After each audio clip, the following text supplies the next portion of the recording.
네, 이달 초 100년이 넘는 철도 역사상 처음으로 코레일의 여성 사장이 취임하면서 관심과 화제를 불러일으키고 있습니다. 네, 취임 한 달도 안 됐는데 이런저런 분야에서 강력하게 내부 드라이브를 걸고 있고 또 대통령이 강조하고 있는 유라시아 철도 연결 문제까지 겹치면서 더욱더 관심을 받고 있습니다. 네, 오늘 스튜디오에 모셨습니다. 최연의 신임 코레일 사장입니다. 어서 오십시오. 안녕하세요. 안녕하세요.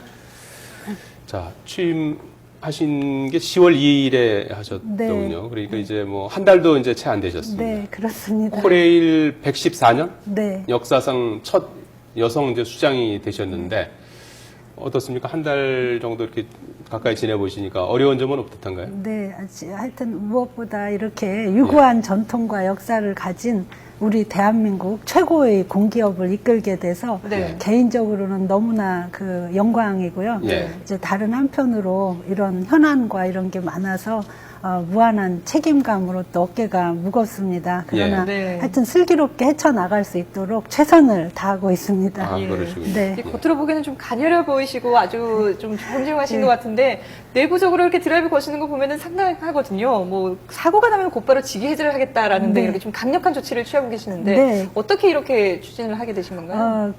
저희 그 철도는 가장 안전성이 높은 교통수단으로 알려져 있고 또 사실도 그렇지만 그 직원 한 명 한 명의 그런 사소한 실수가 또 네. 대형 사고로 이어질 수 있는 그런 위험성이 상존합니다. 네. 그래서 하여튼 우리가 뭐 시스템도 갖춰야 되고 안전 설비도 갖춰야 되고 하지만 무엇보다도 의식 개혁이 중요하다 이런 생각에서 하여튼 직원들의 그런 무한 책임, 안전에 대한 그런 무한 책임, 휴먼 에러를 방지할 수 있는 이중 삼중의 그런 장치를 갖춰야 된다 그런 생각에서 제가 그런 강력한 드라이브를 걸게 됐습니다. 예, 예.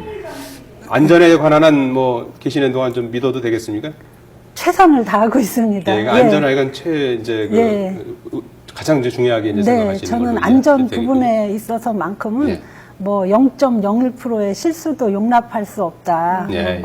그리고 아무리 모든 시스템이나 뭘 잘 갖춰 놓더라도 결국은 사람의 그런 의식이 네. 가장 항상 올바로 돼 있어야 예. 된다 이렇게 생각하고 있습니다. 예. 본격적으로 좀 현안에 대한 좀 질문을 드려야 될 것 네. 같은데요. 지금 그 관심이 이제 많은, 뭐 박근혜 대통령도 뭐 아시아 유럽 있는 이제 유라시아 뭐 이니셔티브를 제안하기도 했는데 부산에서 유럽까지 연결하는 이른바 이제 실크로드 익스프레스를 강조했는데 이 유라시아 철도 이거 지금 뭐 어떤 내용인지 네. 예, 좀 최근에 예. 그 대통령께서 그 유라시아 이니셔티브를 발표하셔서 새삼 이 대륙 철도에 관심이 많이 모아졌는데요. 네. 사실 유라시아 대륙은 이미 철도를 통해서 다 연결되어 있습니다. 예. 그래서 북한조차도 경의선 쪽으로 해서 중국도 이 동해선 쪽으로 해서 러시아랑 연결돼 있거든요. 근데 예. 다만 우리만 이 남북 단절로 인해서 그 섬 아닌 섬으로 남아 있습니다. 그래서 제가 해외에 유럽이나 이런 데 가면 직접 타보셨죠? 그럼요. 저는 여러 책도 차례 쓰셨던데. 네, 예. 네. 그래서 유럽이나 이런 다른 나라에서는 하루 빨리 이 남북 철도가 연결돼서 이 기존의 우리 유라시아 철도망에 편입되기를 뭐 손꼽아 기다리고 또 기대도 많이 하고 있는 그런 상황입니다. 예. 대통령까지 언급을 하셨는데 그 언급 이후에 뭔가 좀 더 추진되거나 이런 내용들은 없나요? 네, 이제 우선 먼저 최근에 러시아가 나진과, 그러니까 그 북한의 나진항과 그 러시아의 핫산역을 연결하는 54km의 철도를 완전히 새로 개량을 했습니다. 네. 이제 북한은 표준계를, 우리처럼 표준계를 쓰고 있고, 러시아는 광계를 쓰고 있기 때문에 이 두 가지 시스템이 모두 연결되는 그런 철도를 완전히 이제 개량을 했어요. 그래서 이제 러시아가 이 그 남북 철도 연결에 아주 열성을 보이고 있고, 이제 러시아 측에 따르면 이 북한도 이제 이런 새로운 개량된 철도를 통해서 아주 굉장히 전향적으로 변했다 이런 이야기를 이제 전했습니다. 그래서 마침 다음 달에 또 푸틴 대통령이 이제 방한하는데 네. 그 사전에 이런 이제 그 남북 철도나 그 러시아 철도와의 연결을 위해서 무슨 의제가 될 게 있지 않나 해서 2주 전에 그 발레리 수석 부사장이 이제 방문을 해서요. 뭐 기초적인 얘기를 많이 나눴습니다. 예. 그 제가 오래 전부터 이 러시아 철도하고 아주 긴밀한 그런 교류 관계를 가지고 있었기 때문에 아마 그 더 이야기들이 많이 이제 실질적으로 진전될 수 있을 것 같습니다. 우리나라하고 그럼 러시아하고 지금 방금 말씀하신 거 보면은 그 시스템이 약간 다른 것 같은데 그 어떤 차이가 있는 건가요? 우선 먼저 뭐 이제 신호 시스템이나 이런 것도 이제 있지만 네. 그 철도의 괴간이 좀 넓이가 다릅니다. 그래서 크기요? 괴간이라고. 아까 말씀하신 게 표준 그래서 관계가 좀 넓은 모양이에요. 예, 표준계는 1435mm라는 넓이를 쓰고 있고요. 네. 이제 러시아는 이거보다 넓은 1520mm를 쓰고 있습니다. 그래서 이제 가려면 예를 들면 사람이나 짐을 옮겨 타고 기차를 바꾸는 방법이 있고, 네. 근데 요새는 뭐 대차를 교환해서 가는 방법도 있고, 또 유럽에서는 이 괴간을 자동 변환하는 그런 시스템까지 나와서 뭐 그런 기술적인 아닙니다. 문제는 경제성과 정치적 의지만 있으면 그럼요. 얼마든지 극복할 수 있다. 예.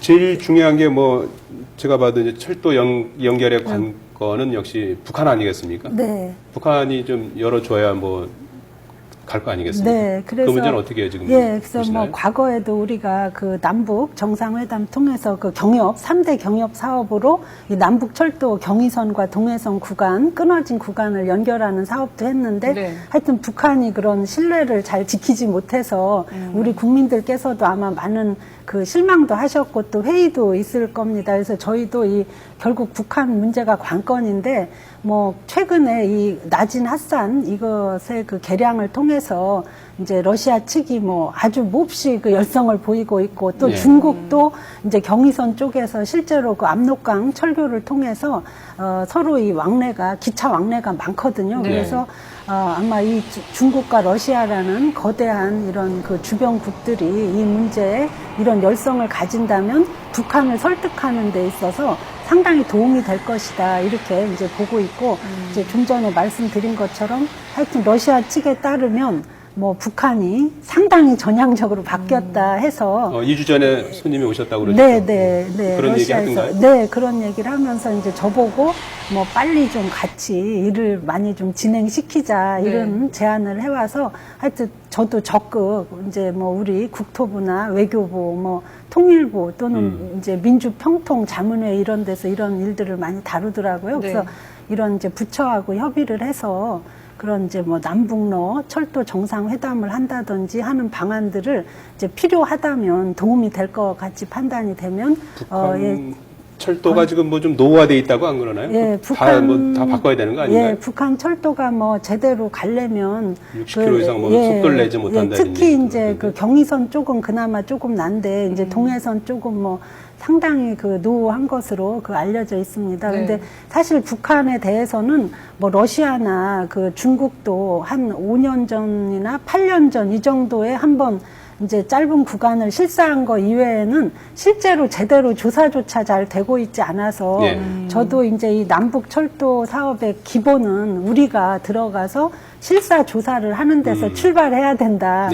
이렇게 생각하고 있습니다. 그런 이 날이 유라시아 빨리 철도가 연결이 되면 정말 어마어마한 그 영향이 있을 텐데 네. 어떤 장점들이 있을까요? 네, 뭐 하여튼 사회, 정치, 뭐 군사적, 뭐 통일 외교적, 뭐 모든 방면에서 저는 큰 이제 효과가 있을 거라고 생각하고요. 네.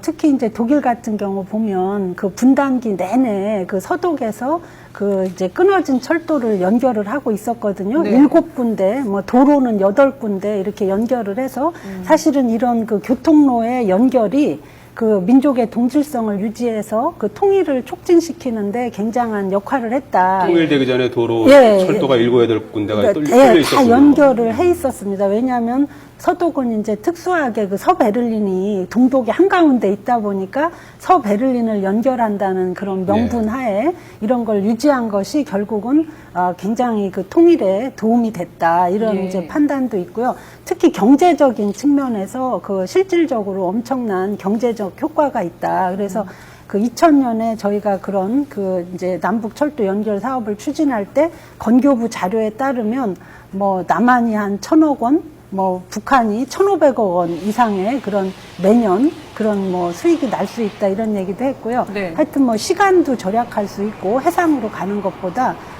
그 이제 거리도 확실히 줄어들기 때문에 뭐 단순하게는 물류비 절감부터 또 이제 새로운 시장을 개척하는 그런 효과와 또 자원 개발 이런 효과들이 아주 굉장히 큰 경제적 효과가 이제 기대되고 있다고 저희는 이제 전망하고 있습니다. 네. 네. 이 유라시아 철도 아까 이제 지도에도 조금 나오던데요. 네. 그 유라시아 철도가 이렇게 이제 건설이 되면은 어떻게 되는 거예요? 사회 경제적으로도 엄청난 부산에서 이를테면 이제 뭐 유럽까지도 갈 수 있는 겁니까? 그렇죠. 지도 지금 나오고 있는데요. 예. 네, 네. 설명을 좀 예, 해주겠습니다. 저희가 그 시베리아 횡단 철도, 저 TSR이라고 쓰여진 것이 이제 러시아를 관통하는 철도고요. 네. 또 이제 이쪽 그 신의주를 통해서 가는 것은 이제 중국을 관통해서 이제 몽골을 통해서 그 러시아로 이어져서 유럽으로 가는 노선도 있고요. 네. 또 지금 보라색으로 표시되어 있는 것이 이제 우리나라를 거쳐가는 선이고. 네, 네. 이게 TKR이라고 소위 부르는 남북 종단 철도라고 이제 예. 우리가 이제 부르고요. 그리고 이제 몽골을 관통하는 또 그런 만주를 관통하는 또 그런 철도도 있습니다. 네. 그래서 이제 이런 철도들이 다양하게 연결이 된다면 정말 그 우리는 이 그 대륙 철도에 편입이 돼서 그런 뭐 그 평화 공존, 뭐 공동의 경제 발전, 또 외교 안보 군사적인 그런 어떤 역할 이런 모든 것을 저는 우리 철도가 해나갈 수 있다고 그 자부하고 있습니다. 네. 야, 또 기차 타고 저 네. 스페인까지 가는 거네요. 네, 네. 저는 런던까지도. 그렇죠. 다 연결이 이미 다 이게 날마다 그렇지. 뭐 일주일에 몇 번씩 그 철도가 운행되고 있고요. 네. 그 블라디보스톡에서 그 이제 러시아 모스크바까지 9,289km거든요. 한 번도 안 내려도 6박 7일을 기차에서 침대 열차로 이제 이렇게 그 여행을 하는 겁니다. 그러면서 그 시베리아를 다 관통해서 가다 보면 사실 우리 예전에 우리 그 조상들의 영토는 그 대륙까지 다 이어져 있었거든요. 예. 그래서 우리 뭐 항일 운동사를 보거나 하더라도 가면은 그런 흔적을 또 많이 발견할 수 있습니다. 그래서 제가 그때 그 대륙 철도에 관한 책을 쓰면서 예. 그 부제가 잊혀진 대륙의 길을 찾아서였습니다. 그래서 저는 우리의 DNA에는 분명히 그 대륙에 그런 길이 있다 이런 이제 생각으로 그렇게 그 몇 년 내에 가능해질 것 같아요, 보시기에. 그러니까 아까도 말씀드린 것처럼 저기는 다 이제 활성화돼 있고요. 뭐 매일 남북만 연결되면 되는 예, 거고. 우리 남북만 연결이 되면 정말 이 네. 끊어진 25km가 네. 중요한 것 같습니다. 북한에서도 방송 좀 보고 있으니까요. 네, 뭐좀 좀 전향적으로 빨리 좀 응해 하지 주셨으면 않겠습니다. 좋겠습니다. 네. 주제를 좀 바꿔서 말이죠. 네. 뭐 시민 입장에서 가장 앞서도 좀 말씀하셨지만은 뭐 제일 궁금한 게 이제 열차 사고가 네. 이제 좀 없었으면 하는 걸 텐데 그와 관련한 뭐 특단의 어떤 뭐 대책 같은 거는 앞서 말씀하신 대로 이제 완 스트라이크 제도 뭐 네, 그럼- 한 번 사고에 이제 책임을 묻겠다 이제 이런 네, 걸 뭐 그래서 하셨던데. 이제 그것은 우리의 이제 의식 개혁과 어떤 각오를 그 의미하는 그런 뜻으로 이제 그 제가 도입한 제도고요. 예. 사실은 그건 결과에 대한 것이고 안전은 사고 나기 이전에 그 사전 예방 제도가 가장 중요하다 이렇게 이제 생각을 합니다. 네. 그래서 뭐 저는 우선 먼저 선진적인 그런 사고를 미연에 방지할 수 있는 그런 그 시설물, 뭐 시스템, 신호 장치 이런 거에도 최선을 다해서 이제 확충을 할 계획이고요. 예. 또 뭐 제도적으로도 뭐 예를 들면 기관사가 너무 뭐 그 주어진 시간이 짧다 보면 과속의 위험이 있고 이렇거든요. 그래서 그런 제도적인 차원에서도 뭐 잘못된 게 없는지 그 꼼꼼히 찾아서 보강을 할 것이고 또 휴먼 에러에 대한 방지 장치도 2중, 3중으로 해서 네. 하여튼 그 선진적으로 선제적으로 예방적으로 우리가 사고가 나지 않도록 그 최선을 다해서 한번 우리 한국형 그 안전 문화, 네. 한국형 안전 시스템을 구축을 해보려고 노력을 하고 있습니다. 예. 예, 예. 그리고 이 안전 문제와 함께 또 코레일하면 항상 얘기가 나오는 것이 부채 문제 아니겠습니까? 네. 적자 얘기가 나오고 있는데 적자가 네. 매년 늘어나고 있지 않습니까? 아, 여기에 네. 대해서 어떤 해결 방안도 가지고 계신가요? 네, 뭐 부채는 매년 늘어나는데요. 적자 폭은 매년 크게 좀 줄이고 있습니다. 네. 그래서 작년 말에 그 3,300억 정도의 그 적자를 냈고 금년에는 한 2,500억으로 예상이 되는데 네. 제가 이제 10월에 부임을 했는데 그 하여튼 제가 3,400억이라도 올해도 줄여라 이래서 하여튼 최대한 2천억 정도로 낮추려고 하고요. 예. 하여튼 올해 늦어도 후년까지는 제가 이 영업 흑자를 좀 내보려고 합니다. 그래서 그런 차원에서 일단 그 이제 수입을 늘리는 다양한 방법을 그거는 뭐 당연히 찾겠지만 특히 우리가 굉장히 방대한 조직이다 보니까 이 비용 절감에 그 이제 하여튼 허리띠를 졸라매자 티끌도 모아 태산이다 이런 것으로 저부터도 이제 관용차도 이제 작은 차로 바꾸고 이렇게 그 하여튼 비용 절감에 이제 최선을 다할 것이고요.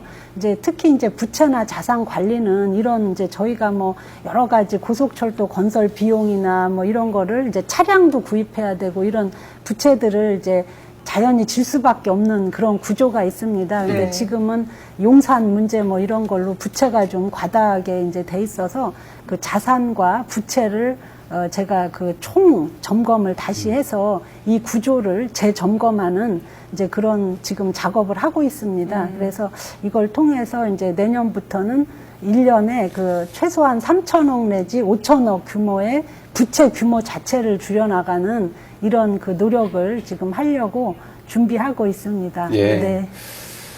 뭐 말씀 이제 들어보니까 뭐 사고도 이제 좀 이제 많이 예방하셔야 되고 비용도 네. 절감하셔야 되고 네. 유라시아 철도도 이제 네. 건설하셔야 되고 하실 일이 참 네. 많은 것 같은데 네. 기대가 큽니다. 최연의 신임 코레일 사장이었습니다. 고맙습니다. 고맙습니다. 네, 고맙습니다.